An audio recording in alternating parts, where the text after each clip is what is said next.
karoora baay'eedhaan wantoota taazabaa ture keessaati tokko lama jedhee isin barsiisuu dhufe. Magaalaa keessa olii gad deemtanii gaafa laaltanii namoonni hojii seeraan hojii isaanii uffatan hin jiru. Namoonni hundumtuu ofirraa maali dhiibbaa sooshaal distaansii uffata isaatiillee sirriitti namni inni tokkotu jira. Kanarraa koodhaanii namoota jaakkeetti beekanii uffanneef akkamitti jaakkeetti uffatu? Harka qabee barsiisuun seeraan na dhagge hundi kee seeraan na dhagge. Jalqabaa jaakkeetti akkasii tokko bitan. Warri mana hin qabne immoo abshiraa kun kan koo miti. Hojiidhaaf hin fide malee kunumtuu kan koo miti. Isinitti agarsiisuudhaaf jaakkeetti akkasii kana jaakkeetti saddee taate akkasii bitattanii man. Birreetas keegaa. Jaakkeetti akkasii bittanii mana qabaachuu qabdu. Jaakkeetti akkasii erga bittanii booddee kamitti uffatu? Akka tuffatan isinitti agarsiisuuf.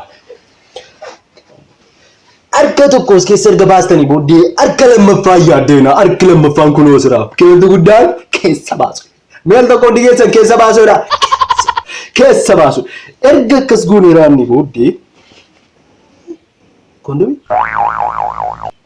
Power off. Nama taataate. Hin guddatoo. Kondomii? Erga akkas goonee borsaa. Erga akkas goonee raanni booddee. Harka sana mafaas kee. Askii baafna. Wanti guddaan hirfachuudha. Akkasitti bineelda. Erga akkas goonee qulfii yoo citaar ta'e hojjechiifattu garuu lama qaba. Akkas goona. Maanni wantoonni kana wanti barbaachisu. Erga akkasitti uffattee magaalaa keessa fandalaluudha. Fandalaluudha. Kanuma isin barsiisuu dhufe akkamitti immoo baasu? Akkamitti baasu? Argitan? Akkattuu yoo uffatan namoonni maali baay'ee beeku. Akkamitti baasu? Baasuudha gaama wanti guddaan. Wanti guddaan keessa baasuu osoo hin taane akkamitti ofirraa baasu? Ergatti goggoonee raanne booddee akkamitti baasu? Wanti hundumtuu akka goggoonee raasuu salphatu ta'uu dhiibi kunii dhaqee tokko. Wayyoo hin citte dhala namaa.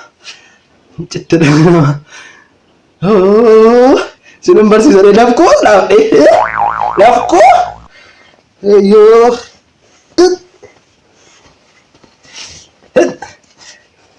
Kana laa wanti guddaan.